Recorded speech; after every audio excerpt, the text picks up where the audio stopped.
Hello, my name is David Amat, and today for my third speech, I have chosen artificial intelligence to be my topic. The reason why I chose this topic is because I'm currently studying to be an information technology expert, and with this, I will have more of an insider and advanced look on an AI and be able to kind of talk about that. So to start the speech, what is an AI? An AI is a branch of computer science that focuses on creating computer systems or computer-controlled machines, including robots able to perform tasks that are usually associated with human intelligence, and that are or were generally performed by humans. This definition comes from Technology in Action, my textbook. And with that being said, AIs are extremely advanced on a way that people don't realize it. For a machine to be considered an AI, there is a test. So in order for the test to work, you have two humans, a proctor and then a testee. The testee and the machine at the time are asked questions by the test proctor.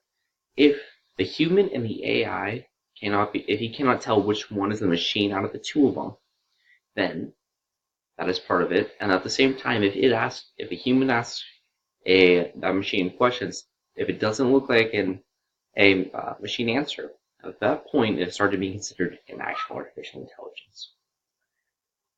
Now, some people think of them beyond what's advanced, like at the most advanced level within movies, being able to talk to you and that sort of stuff.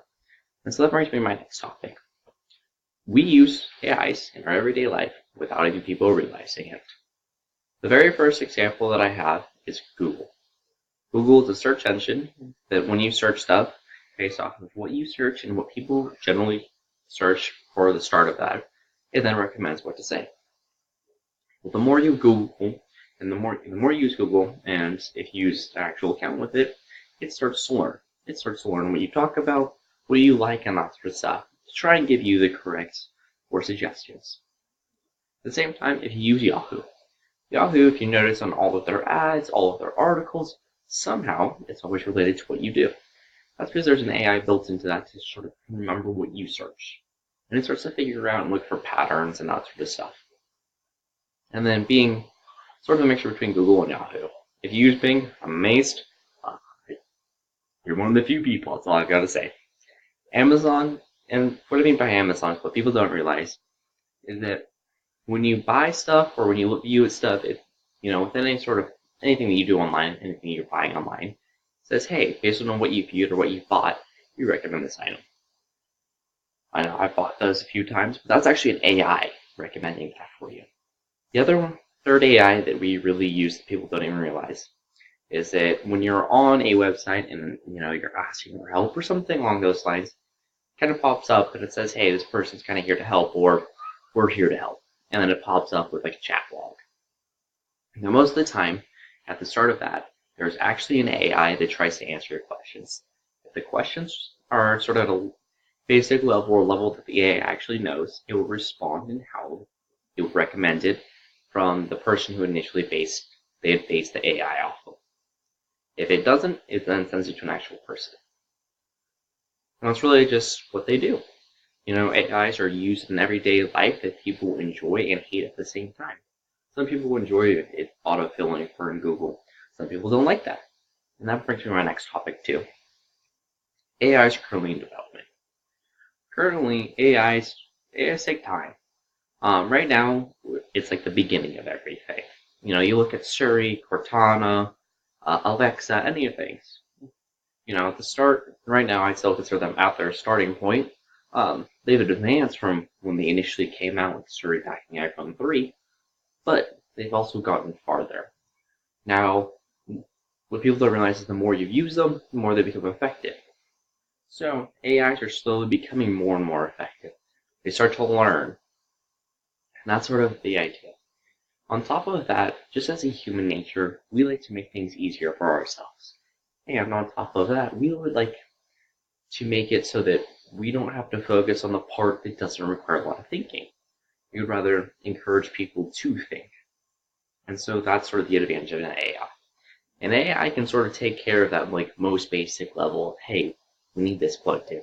Hey, we need that plugged in. Does it turn on? Cool, it turns on.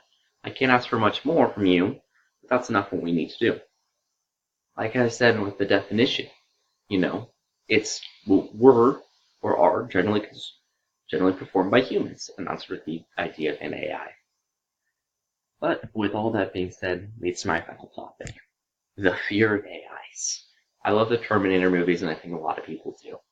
My problem with the Terminator movies, and the reason why I hate the Terminator movies, is because Hollywood has portrayed AIs to be this scary, devastating thing that may eventually start hurting or coming after people. And that's the reality of it.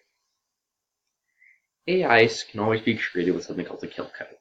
The kill code is sort of something within software development that can be placed outside of the code that no software can actually enable, but when it is enabled, it deactivates everything and turns it off and shuts it down. This kill code people have actually, seen. I know for a little while, I still think it's kind of out now, but there's certain things you can text people and it turns off your phone. Well, that's either a bug or that's actually a code to actually force that, and that can always be created. At the same time, too, we don't know a lot about AIs. So people think of what they think of, but that's why there's only slowly being introduced. In the next, some people say 10 years, 10 to 20 years, that AIs will really become into life. I think within the next 4 years, due to how we are advancing, will be stated when it will come. The next 4 years, I really think people will either say that they really don't like AIs or really do. Once people become more accepting with AIs, then I really believe the development in the beginning of AIs will begin. And with this being said, too, of what I've said, there's so much information I could say what AIs can't do. There's not a lot of what can be proven or can do. Theoretically, there are things that can be proven, but not all of this. And so with that, I wish to end my speech, because AIs are the future, just haven't been developed.